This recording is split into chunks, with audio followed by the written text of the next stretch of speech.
Il y a un mois, je vous emmenais dans une journée importante. J'avais un entretien dans un salon de coiffure avec l'espoir de retrouver une activité professionnelle qui me correspond. Aujourd'hui, je voulais vous faire un point sur ce qui s'est passé depuis, parce qu'il y a eu des déceptions, mais il y a eu aussi de nouvelles opportunités. Je vous prends ici nature peinture, comme ça m'arrive de le faire. Je voulais faire cette petite vidéo update. J'étais partie pour vous poster la vidéo sur les couleurs qui illuminent. Elle va venir, hein, ne vous en faites pas. Mais comme je vous partage aussi les coulisses d'une femme de plus de 40 ans qui se réinvente, je suis en train de vivre en ce moment des choses assez intéressantes et donc je me suis dit que c'était peut-être quand même judicieux que je vous fasse cette vidéo update parce que du coup, il s'est passé plein de choses depuis la dernière vidéo que je vous avais faite. Je vous la remets là. Je vous expliquais que je passais un entretien pour une activité secondaire pour sécuriser mes revenus et être plus sereine sur l'avancée de mes projets, financièrement parlant. Et donc, il y a eu pas mal de changements, pas mal de choses depuis. J'en profite d'être un petit peu seule. J'ai pas beaucoup de répit en ce moment parce que je suis pas seule à la maison. J'ai mon mari qui a eu un petit peu plus de jours de repos que prévu. Ma fille qui est revenue pour une semaine. Bon, elle repart ce soir, mais bon, du coup, j'ai jamais eu de moment tranquille pour moi pour filmer et j'étais aussi d'autre part très occupée puisque j'avais mis le focus sur une recherche d'emploi pour une activité secondaire. Pour vous remettre un peu de contexte et pour ceux qui me découvrent peut-être aujourd'hui, donc voilà, j'ai 47 ans et après avoir géré une entreprise pendant 17 ans, une entreprise de conseil en image et de relooking, et je suis de base de métier coiffeuse, styliste, visagiste, et bien j'ai décidé d'entreprendre autrement, de relancer ma micro-entreprise sur le coaching en image depuis décembre. Entre-temps, une petite pause de 5 ans où j'ai fait d'autres choses, comme un poste de gouvernante générale dans une auberge de jeunesse, qui n'a rien à voir avec mon métier aujourd'hui, mais une expérience intéressante qui m'a permis de développer davantage mes compétences en organisation, en rigueur, sens du détail, etc.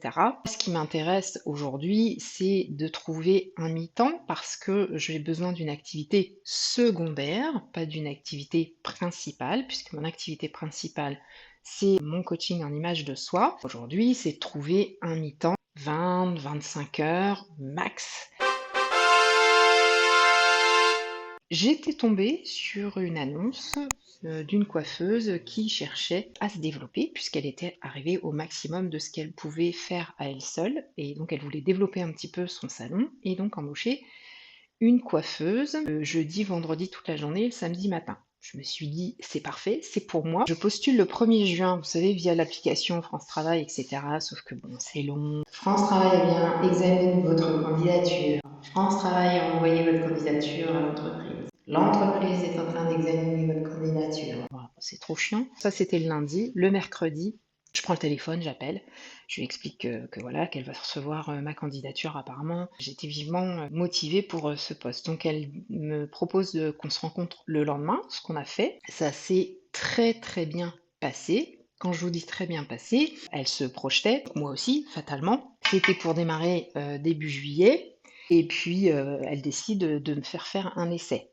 Bon, j'estime que la période d'essai est là pour ça, mais bon, si ça la rassure de faire un essai, pourquoi pas. Elle me propose un essai 15 jours plus tard, le 18 juin.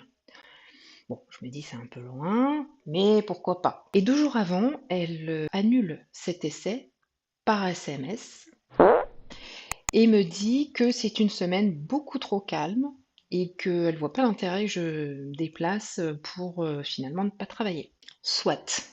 Et elle me dit qu'elle va donc checker son planning pour voir quand est-ce qu'elle peut remettre très rapidement cet essai. Je lui renvoie un SMS en lui disant que je comprends qu'elles veulent me faire travailler sur une journée type, bien que un essai, ce n'est normalement pas rémunéré. Un essai, c'est pour évaluer sur quelques heures les compétences d'une personne, mais c'est vrai qu'après, quant au rythme de l'entreprise, on va vraiment s'en rendre compte sur la période d'essai. Donc je lui explique que même sur un temps plus calme, je peux quand même venir quelques heures si elle veut. Elle ne me répond pas.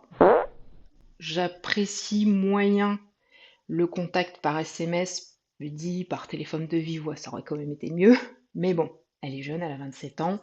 Je me dis, bon voilà, c'est son mode de communication, pourquoi pas. Je m'adapte. Une semaine se passe et toujours pas de nouvelles. Donc, je lui renvoie un SMS. Je lui demande où est-ce qu'elle en est pour reprogrammer cet essai quant à un démarrage début juillet quand même. pas de nouvelles. Donc je me suis dit, est-ce que je l'appelle pour l'avoir de vive voix au téléphone? Puis après, vous savez quoi, je me suis dit, déjà ça commence comme ça me paraît compliqué, je trouve pas ça très correct, personnellement. J'en ai quand même parlé à France Travail qui me dit, Bon, vous savez, après, on peut pas trop agir sur le comportement des employeurs. alors, donc vous êtes exigeant avec les candidats, mais par contre avec les employeurs qui font paraître des annonces via votre site, moins. Bon, je trouvais ça un peu léger. Bref, il était convenu qu'on parte un petit peu quelques jours avec mon mari, fin juin. Donc du coup, on est parti. Et je me suis dit, bon bah c'est tout. Dès qu'on rentre, je m'occupe de rechercher autre chose. Je vous parle, on est le 25 juillet, j'ai toujours aucune nouvelle. Ça m'a fait un peu perdre du temps cette histoire, parce que du coup, moi j'ai un peu attendu après tout le mois de juin. Donc je dirais pas que j'ai perdu un mois, mais un peu quand même. Bref, j'ai postulé du coup à plein d'autres choses au vu du parcours très atypique que j'ai, de l'expérience également. Et à chaque fois, selon l'annonce sur laquelle je postule, donc je postule via France Travail et Indeed, je réoriente à chaque fois mon CV. C'est un petit peu de boulot, mais bon, il faut quand même que je l'oriente ciblé annonce du poste en question. Après, bon, pour vous la faire courte, j'ai quand même eu une piste très positive, bon, qui n'a finalement pas donné suite, avec une maison de luxe, une maison de prestige, vous savez, qui accueille des touristes, des étrangers, et donc ils voulaient un agent d'accueil et d'intendance, une personne donc qui accueille les touristes, qui leur fasse donc visiter les lieux quand ils arrivent, qui leur explique tous les équipements, qui fasse l'état des lieux d'entrée, de sortie, qui prépare le petit déjeuner le lendemain matin, qui vide les poubelles tous les jours, qui gère un peu la femme de ménage qui est là à plein temps, qui t'a donné un petit peu un coup de main de temps en temps. Enfin bon, bref, ce qui rejoint complètement le poste de gouvernante que j'ai pu occuper. Sauf que là, au lieu de gérer 80 chambres, je gère juste une seule maison, une très très belle maison en plus, qui se trouvait à 10 minutes même pas de chez moi à pied. Donc j'ai eu un entretien téléphonique avec la personne parce que la personne n'est pas de la région. Elle m'a dit, bah, écoutez, on va faire une visio avec la personne qui s'en occupe pour l'instant, parce qu'ils ont une deuxième maison de luxe qui est un petit peu plus loin que la ville où j'habite. Donc cette personne s'occupe déjà de cette maison-là. Donc en attendant, comme là c'était tout nouveau, c'est une toute nouvelle maison, elle s'occupe un peu des deux, mais bon, il fallait quand même quelqu'un à plein temps plutôt, pas à plein temps. Un 18 heures semaine pour l'instant qui devait évoluer sur 24 heures. En fait, la personne m'a recontacté en me disant écoutez, je suis désolée parce qu'a priori, le processus de recrutement vient d'être finalisé. Ensuite, bah, j'ai bien postulé sur quelques salons de coiffure qui recherchent des coiffeuses, sauf qu'ils recherchent des coiffeuses à plein temps, 35 heures, et moi je veux du mi-temps. Donc je me suis dit, bah, Céline propose quand même, si éventuellement ils sont ouverts à un temps partiel, on ne sait jamais, ils peuvent ne pas y avoir pensé et se dire, bah oui, tiens, pourquoi pas, ça peut être bien. Bon, il se trouve que ça n'a pas été le cas. J'ai postulé pour être formatrice de coiffure. Je vous raconte ça, c'est assez drôle parce que j'ai un objectif au départ, mais une fois que vous êtes dans le processus de recherche d'emploi, quand vous êtes dans l'action et que du coup vous êtes amené à échanger par téléphone, en présentiel, etc., ça affine quand même votre perception des choses. Quelque chose que j'aurais peut-être accepté comme ça, les yeux fermés, fut un temps. Finalement, je le refuse aujourd'hui parce que je tiens à ne pas m'éloigner de mon objectif. Alors, je m'explique. Ce poste, vous savez que j'ai eu l'occasion d'avoir cette expérience de formatrice puisque lorsque j'avais mon entreprise de relooking, j'étais énormément sollicitée par différents centres de formation.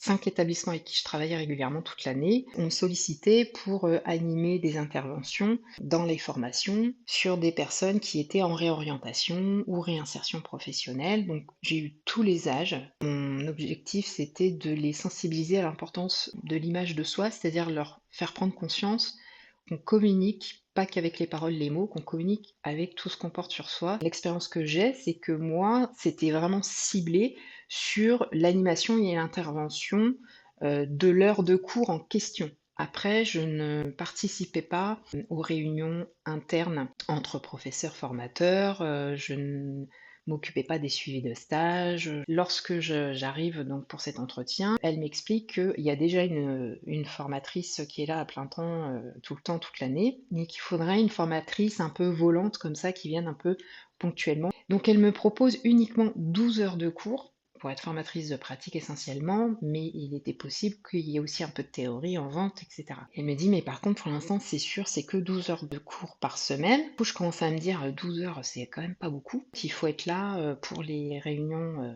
donc entre formateurs du personnel. Donc il y a 15 heures de réunion à l'année, plus aussi, bah voilà, les rencontres avec les parents des élèves, les suivis de stage, les déplacements d'entreprise pour les élèves. Et là, grosse déception, elle me dit, bah, comme vous êtes à votre compte, on va faire de la facturation de prestation. Une fois que l'URSSAF se sera servi là-dessus, moi, au bout du compte, j'ai pas franchement plus d'argent que ça, alors que, à la base, si je veux une activité secondaire, c'est parce que je veux être sûre d'avoir une certaine somme d'argent qui tombe chaque mois de manière sûre, de manière stable. Deuxième point, bah, j'ai pas de contrat de travail, donc ça veut dire que du jour au lendemain, si elle a plus envie qu'on collabore, ben, je me retrouve comme une andouille, pas de chômage, pas de solde de tout compte, rien de tout ça. Lors de l'entretien, je mesure quand même aussi le travail que ça nécessite et la responsabilité, parce que le but, c'est quand même de préparer les jeunes à passer leur diplôme avec tous les critères et les exigences que ça engendre, donc c'est quand même pas rien. Je me suis dit, je vais me retrouver dans un truc où finalement la charge mentale va être quand même assez élevée, c'est trop peu d'heures et le statut indépendante ça me convient pas, donc je vais refuser. Quand je lui dis que je vais refuser, 2 jours plus tard, elle me dit, ah en fait nous on voulait donc collaborer avec vous dès la rentrée. Et moi aujourd'hui, l'activité secondaire, je ne souhaite pas qu'elle représente trop de charge mentale. Je ne veux pas qu'elle me vide de mon énergie au point que je ne puisse plus m'occuper de ce qui est principal et essentiel chez moi. Et ça a été un peu le piège avec le poste de gouvernante que j'ai occupé au Berge de Jeunesse. Si j'étais pas à mon compte et que je cherchais du travail tout court, c'est les postes vers lesquels je me tournerais. En revanche, moi, ce que je souhaitais, c'était une activité secondaire qui sécurise mes revenus. C'est temporaire et ça doit être léger parce que cette activité ne doit pas venir absorber ma première activité qui est le coaching en images. En plus, aujourd'hui, j'ai 47 ans. Vous voyez, il y a un peu le facteur temps qui joue où je me dis, j'ai plus le temps de perdre du temps là. Je sais ce que je veux. Je sais comment je veux travailler, je sais ce que je veux faire et j'ai dû refuser ce poste que j'aurais en temps normal accepté si j'étais pas à mon compte et que je voulais juste un poste de salarié. J'ai eu cette grosse prise de conscience où je me suis dit, Céline, ne t'éloigne pas de ton objectif. Ton objectif, c'est de sécuriser tes revenus, c'est de toucher une certaine somme d'argent par mois et j'avais quand même un minimum en tête. Tu veux de la stabilité pour être plus sereine, pour avancer dans tes projets. Ça doit être simple, c'est-à-dire que quand je rentre chez moi, je m'en occupe plus en fait. Et je peux m'adonner complètement à mes projets. Quand on fait des choix alignés, il y a d'autres portes qui s'ouvrent, la preuve, quasiment aussitôt, donc je poursuis mes démarches. Et puis une amie qui me transmet une annonce, qui sait que je suis dans ces démarches-là en ce moment, qui me transmet une annonce d'une boutique de cosmétiques qui cherche une personne du jeudi au samedi, qui demande aussi à ce que l'on puisse maquiller la clientèle. C'est pour moi. J'ai directement appelé la personne, elle m'a donné une adresse mail pour envoyer ma candidature que j'ai envoyée dans la foulée. Elle m'a rappelé 1 heure après pour me donner un rendez-vous cet après-midi. Donc j'ai un entretien cet après-midi. Je croise les doigts parce que sincèrement, ça me conviendrait super bien. Ça reste dans mon univers, dans ce que j'aime faire, dans ce que je sais faire.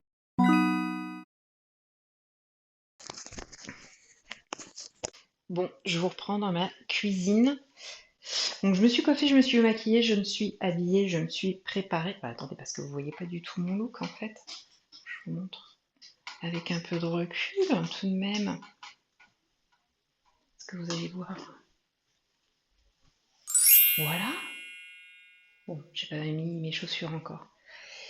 Voilà le look pour aujourd'hui pour passer cet entretien. Je me fais un café, je vous dis ça après.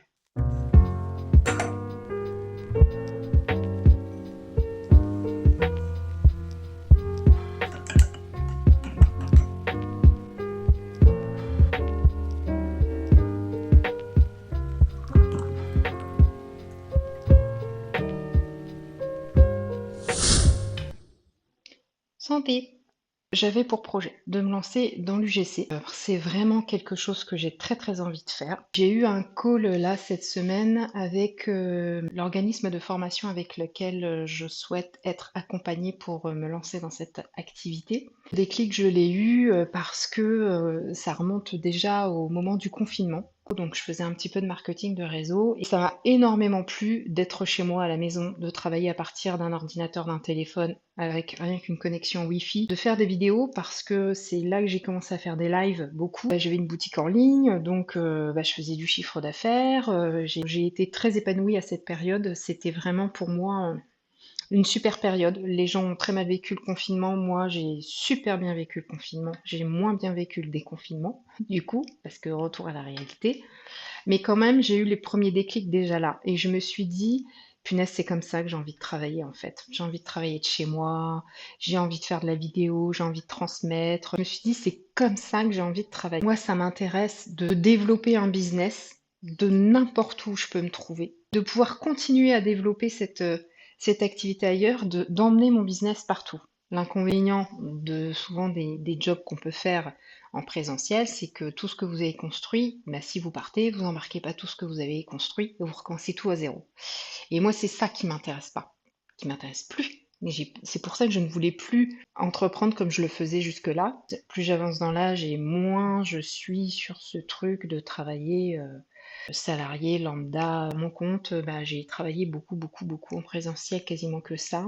Comme j'ai aussi cette maladie chronique et la migraine, c'est vrai que je suis quand même souvent sur des crises invalidantes. Donc quand on peut un peu gérer soi-même son planning et bosser de chez soi, c'est quand même un confort. C'est hyper galère quand ça vous prend au boulot, ou quand vous rentrez du boulot et puis bah, vous finissez votre journée couché dans le canapé parce que bah, vous êtes en crise ou vous avez passé la crise toute la nuit et puis qu'après le lendemain matin il faut aller bosser.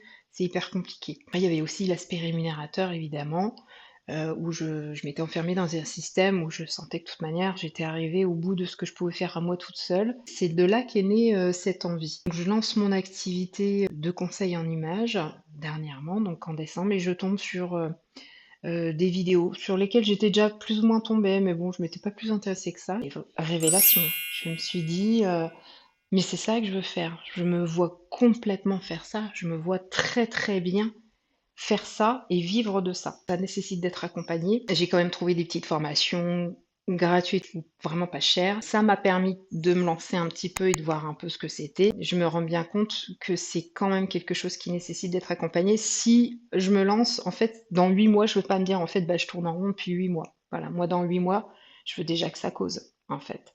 Je veux déjà que ça parle. J'ai trouvé la formation idéale. C'est vraiment celle que je souhaite. Là, j'ai eu donc un appel offert où là, on a pu vraiment explorer tout ce qui était proposé, encore mieux que ce que je m'attendais. Et c'est même moins cher que ce que je pensais.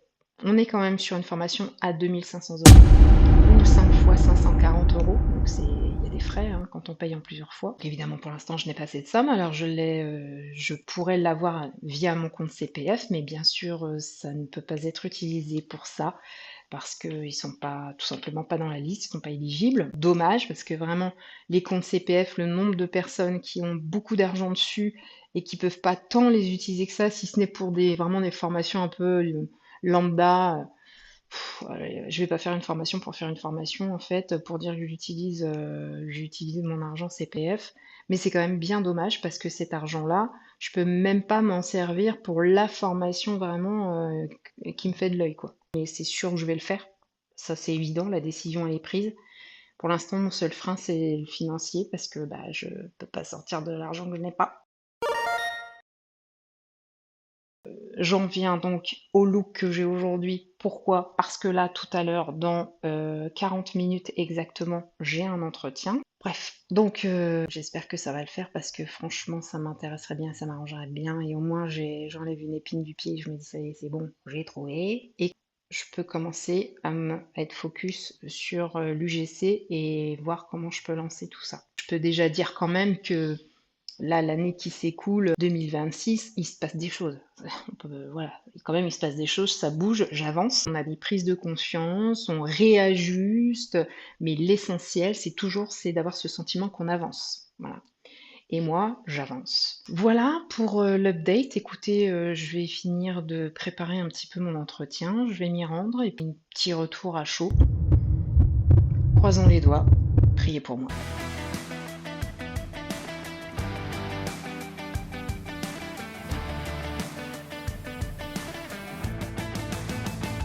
Le clignotant, c'est pour mes fesses.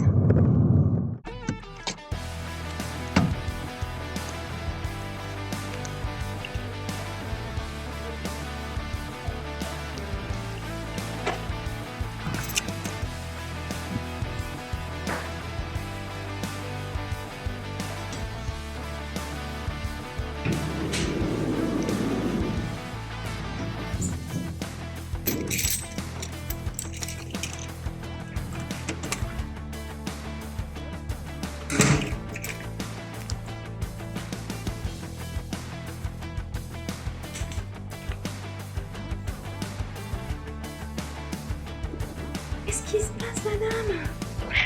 Oh, la robe me pense pas.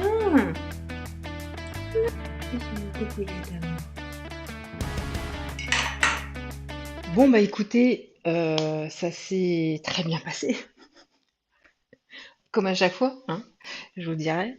Tous mes entretiens se passent très très très bien. Franchement, je croise les doigts. J'aimerais vraiment beaucoup travailler pour cette boutique de cosmétiques qui a des superbes valeurs en plus. C'est vraiment une belle marque. C'est une très belle boutique aussi. Enfin, ce serait l'idéal. J'espère que c'est la fin du calvaire pour trouver du travail parce que sincèrement, c'est pas si simple que ça. Ce qui est pas simple, c'est parce que moi, je cherche surtout un mi-temps. Évidemment, ça corse un peu les choses. Il est temps vraiment que je trouve quelque chose, que ce soit positif ou négatif, j'aurai une réponse rapidement. Donc j'attends cette réponse. Donc là, on est samedi. Je continue quand même à regarder ce qui se présente parce que ben, il faut quand même partir du principe que ça peut ne pas se faire. Mais ça, vous le saurez de toute façon dans les prochaines vidéos. Je vous tiens au courant. Prenez soin de vous. On se dit à la semaine prochaine pour une prochaine vidéo. Et merci pour votre soutien. Merci beaucoup. À très vite.